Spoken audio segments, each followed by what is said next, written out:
Арал қаласы, Қалас Сәрсенбаев 35-ші үйдің тұрғыны. 1969 жылы 30 қазанда дүниеге келген 1000 жасар Мереке Айтуған қызымын.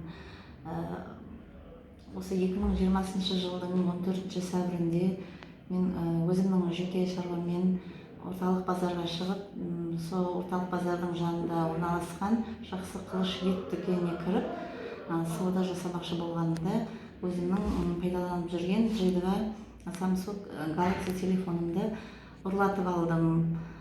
Сол ұрланған жөнінде дереу аудан полициялық қызмет бөліміне шағымдандым.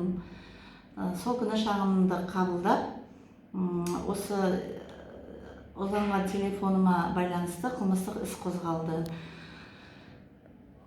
Осы бір ай өткеннен кейін маған осы полиция бөлімінен хабарласып, телефонымды тапқан туралы маған хабарлады.